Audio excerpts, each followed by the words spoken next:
ये कि बिहार में इस तरह से अपराध जो बढ़ रहा है और अपराध पे सरकार नियंत्रण नहीं रख पा रहा है, आखिर क्या बात है, कितना अपराध हो रहा है? मैं बतलाना चाहता हूं कि जब भी सरकार की नीति जो है वह पूंजीवादी नीति होगी, पूंजीवादी व्यवस्था होगी, तो पूंजी संग्रह करने के लिए भ्रष्टाचार और अपराध जी दोनों की वृद्धि हो जाती है। जी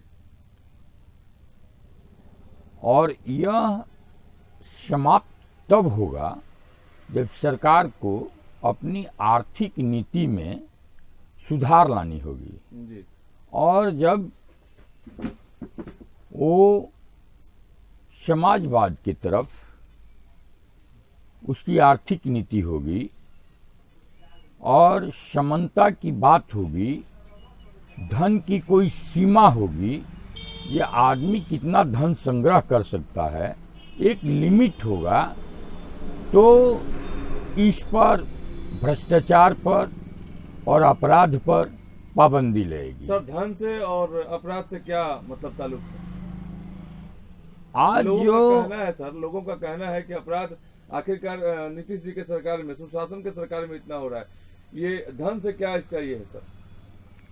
देखिए, मैं पहले आपको बतला रहा हूं कि धन जो है वह आदमी के पास, मनुष्य जो है उसके पास दया नहीं है, जी उदारता नहीं है, जी तो मानवता नहीं है। जी और समाज में, मानव में दया और उदारता और मानवता की कमी होती जा रही है। जी और कमी इसलिए होती जा रही है कि लोग जो हैं किसी तरह से धन संग्रह के फेरे में जी ज्यादा से ज्यादा मतलब धन इकट्ठा कर सकें, जी धन संग्रह कर सकें, इस वजह से वो सारे मर्यादा को तोड़ करके और वह जनप्रतिनिधि हो या पुलिस हो या ठेकेदार हो, इंजीनियर हो, सरकारी कर्मचारी हो या गांव का आदमी हो, शहर का आदमी हो, इन सभी, यानी कि मैं इस तरह से कहूं कि ये मनुष्य जो है, मनुष्य के अंदर शोषण और संग्रह की प्रवृत्ति जो है काफी उफान की तरह जगी है। और इस उफान के वजह से भ्रष्टाचार जो है काफी सीमा पर आज पूरे देश में है। और इसके साथ साथ अपराध जो है अपना मतलब काफी ढंग से मतलब पैर फैला चुका है। मैं तो कहूंगा कि सर, नीति इस पे रोक कैसे लगाया जा सकता है? फैला हुआ है तो इस पे रोक कैसे लगाया जाए, ये बताइए सर। रोक लगाने के लिए जिस धर्म के लोग हों, जैसे अगर हिंदू है तो उसके पास हिंदुत्व होना चाहिए। हिंदुत्व का अर्थ होता है सत्य नारायण की पूजा, यानी कि सत्य मार्ग पर चले। सर, ये तो अब धार्मिक में चले गए। नहीं, प्रशासन के कहीं ये धर्म जो है यही कानून है। धर्म क्या है? धर्म एक संविधान है। सर, इसमें सरकार की कोई चूक नहीं दिखती आपको? सरकार में जितने लोग हैं अगर सब कहीं ना कहीं भ्रष्टाचार में लिप्त है, जी पदाधिकारी जब कुर्सी खरीद कर आएगा जी तो पदाधिकारी जब कुर्सी खरीद कर आएगा तो वो तो अपना भरपाई करेगा। बिल्कुल सर।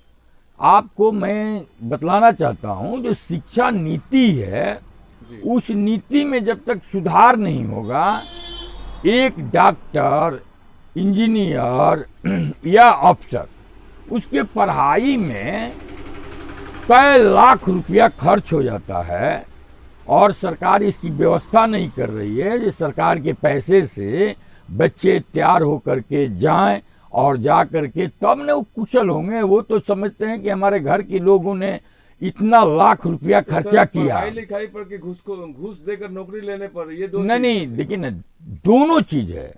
सबसे बड़ी बात तो है जो नौकरी में भी भ्रष्टाचार है। भ्रष्टाचार तो मतलब अब जिस तरह से कली का व्याख्या हमारे धर्म में किया गया है। छोटे शब्द में दो चीज बताइए, भ्रष्टाचार की समाप्ति कैसे होगी? भ्रष्टाचार की भी समाप्ति तभी होगी जब मनुष्य के अंदर दया, उदारता, मानवता जगेगी। इसकी कमी होती जा रही है।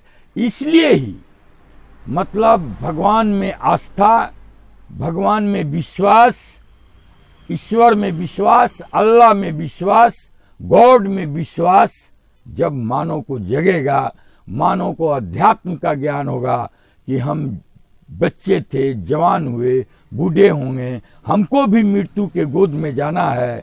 इसलिए हम यहाँ पर आदर्श स्थापित करें, मानवता का आदर्श स्थापित करें। दया ही धर्म है। जब तक जीव पर दया नहीं होगा, एक मानव से प्यार नहीं करेगा, तब तक उसके अंदर जागृति नहीं जागेगी, उसके अंदर प्रकाश नहीं होगा। कहीं ना कहीं लोगों में सद्भावना, ऊपर वाले से प्रेम, आपस का प्रेम अगर होता है तभी जाकर ये जो अपराध का सीमा है वो कम हो सकता है। धन्यवाद जी, आपने बताया, इसलिए न्यूज भर से बातें। क्योंकि रुपेश जी एयर होस्टर थे, उनको 15 गोली मारकर पटना में छली छली कर दिए। यहाँ तमाम मंत्रीगण, नेतृत्व, डीएम अफसर, हर कोई यहाँ आए, लेकिन अभी भी अत्याचारी घूम रहा है जो गोली मारा है। सर, उसमें क्या कहिएगा? मैं तो यह कहना चाहता हूँ, जो उगता हुआ सूरज जो है दोपहर में ही अस्त हो गया जी। मुझे बहुत दुख है। लेकिन मैं एक बात कहना चाहता हूँ कि मैं अपने करियर में 74 से मैं राजनीति में हूँ। मैं किसी पद पर तो नहीं गया, लेकिन मैं यह बात लाना चाहता हूँ आपको, ये ठेकेदारी प्रथा में और ये बदली अदली सब चीज में भ्रष्टाचार तो पहले शुरू से ही है, इसमें दो मत नहीं है। ठीक, माने भ्रष्टाचार है, लेकिन इस भ्रष्टाचार में इधर 30 सालों से अपराध भी प्रवेश कर गया है। इसलिए मैं माननीय मुख्यमंत्री जी से आग्रह करना चाहता हूं कि माननीय मुख्यमंत्री जी, बिहार की पुलिस अगर सक्षम नहीं है तो सीबीआई से इंक्वायरी होनी चाहिए और जल्द से जल्द इस घटना पर से पर्दा उठना चाहिए। सर, उनके 2 बच्चे हैं और उनकी वाइफ है जो बीए भी कर चुकी हैं, पढ़ी लिखी हैं। सरकार से उन लोगों का गुहार था। सुशील मोदी जी आए थे, तमाम नेतृत्वगण, हमारे जनार्दन सिंह सिग्रीवाल जी आए थे, गुप्ता जी आए थे, बहुत सारे नेतृत्व भी आए थे और डीएम, सबके पास उन्होंने यही रखा कि आगे आखिरकार हम लोग क्या करें। हम लोगों का जो जीने का आधार था वो तो छीन लिया लोग। आखिरकार प्रशासन उसको सजा भी अभी तक नहीं दे पाई, लेकिन वहाँ जो बच्चे हैं, जो छोटे छोटे, उनकी वाइफ है, उनके लिए सरकार से वो लोग गुजारिश लगा रहे हैं कि कहीं ना कहीं नौकरी मिले और पढ़ने लिखने का कोई सुविधा मिले। ये तो मैं भी चाहूँगा कि जब मतलब सरकार ऐसी व्यवस्था करे और साथ साथ जो इंडिको में वो काम कर रहे थे, इंडिको के मालिक को भी प्रयास करना चाहिए कि उनके पत्नी को तत्काल मतलब वो नौकरी दे। वो कोलकाता के हेड थे, वो आए हुए थे और उन्होंने आश्वासन देकर गया मीडिया के सामने कि हम इस पर जरूर इस बिंदु पर बात करेंगे अपने सीनियर से, ताकि जितना संभव हो कर सके। जी, ये होना चाहिए। और माननीय मुख्यमंत्री जी को भी कुछ ऐसी व्यवस्था करनी चाहिए कि इन लोगों की क्षतिपूर्ति परिवार की हो। चलिए, धन्यवाद सर। आपने रुपेश सिंह जो एयर होस्टर थे, इस इलाके के लिए, इस मोहल्ले के लिए, इस गांव के लिए, इस डिस्ट्रिक्ट के लिए बहुत ही मतलब एक चाहने वाले थे। हर किसी के दुख सुख में वो साथ देते थे। उन जैसे इंसान यहाँ से अगर चले गए तो एक धरती का लाल यहाँ से हम लोगों का गायब हो गए। इसके लिए यहाँ के सभी जनता दुखित है और आप भी उनके विषय में बात करें। धन्यवाद सर, न्यूज बिहार से बातें करने के लिए। नमस्कार।